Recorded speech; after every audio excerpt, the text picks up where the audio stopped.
return to its former base in the Philippines under a commercial deal, the Philippine Navy chief said on Sunday, May 10, after an American equity firm and an Australian shipbuilder expressed keen interest in taking over the Subic shipyard from a bankrupt South Korean company.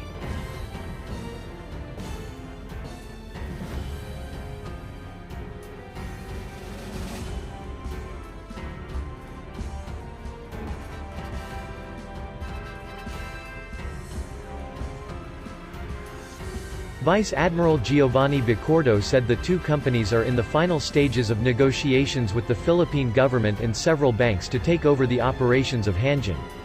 The companies reportedly intend to invest about $2 billion and employ the shipyard's over 30,000 skilled and experienced Filipino workforce.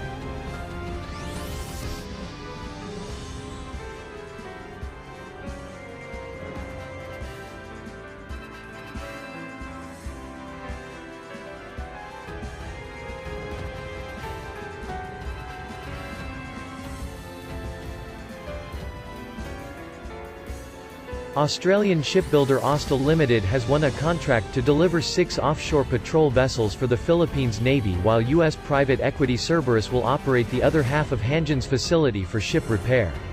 I was told the companies were about to complete due diligence and final negotiations before the outbreak of the coronavirus, which could delay the process, Bicordo said.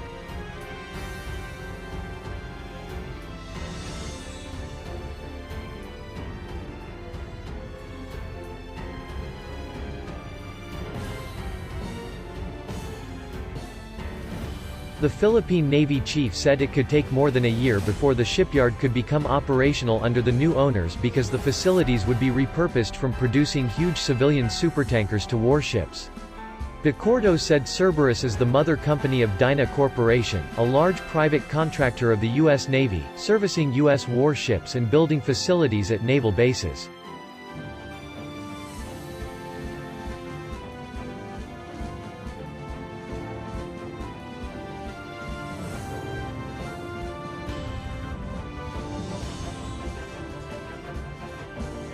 There is a possibility the U.S. Navy will move back its ship repair facility to its old home in Subic if the deal goes through, he said, adding that Subic offers an ideal strategic location with cheaper and skilled labor. Many of the workers in Hanjin had also worked in the U.S. Navy base. Subic has one of the best port facilities in the world, with deep and secure harbors, Bicordo noted.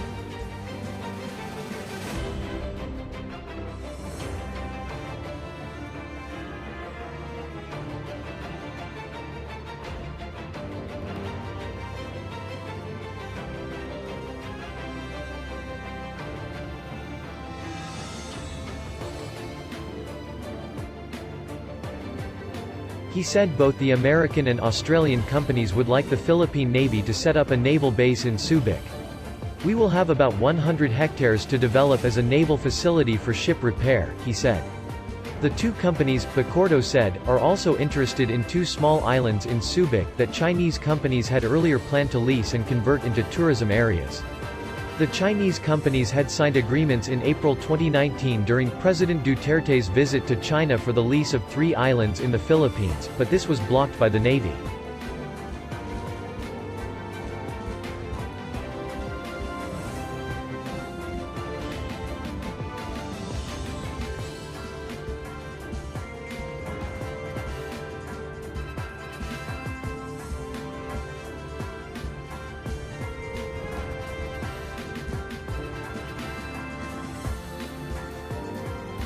We prefer close allies to take over Subic, Bicordo said, explaining that the Navy opposed the Chinese company's plan because of its implications on national security. A Chinese company has also expressed interest in taking over Subic. Fierce lobbying by Washington reportedly blocked this. Hanjin, a unit of South Korean giant Hanjin Heavy Industries and Construction, used to operate the shipyard in the former U.S. naval base in Subic Bay.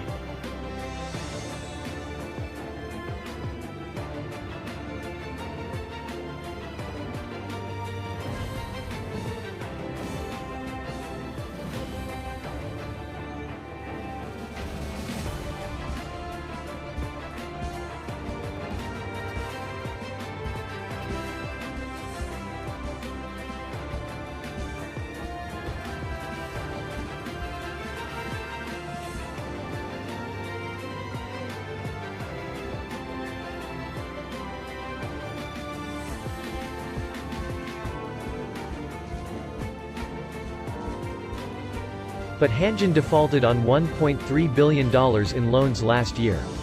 The bulk of the loan, about $900 million, is owed to South Korean banks and the rest to 5 local banks. Even before the American and Australian companies expressed interest in Hanjin's shipyard, U.S. Navy ships have been making port calls in Subic, including massive aircraft carriers and nuclear-powered attack submarines.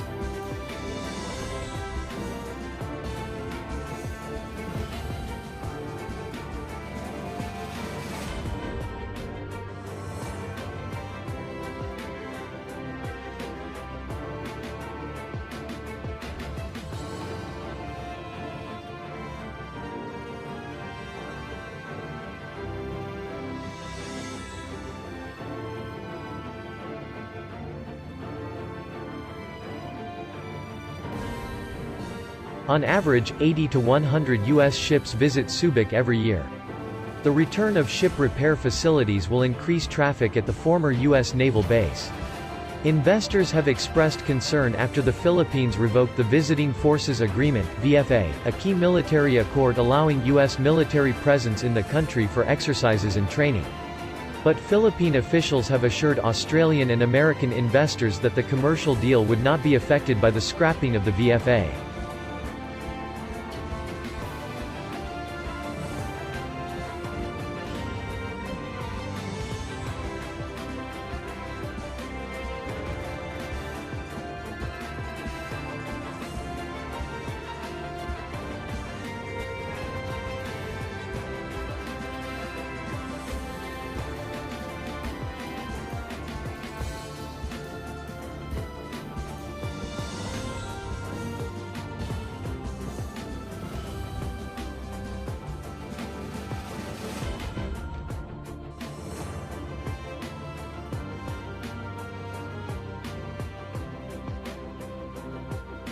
Subic Bay was one of the largest U.S. naval facilities in the world before it was shut down in 1992 after the Philippine Senate terminated the base's agreement with Washington.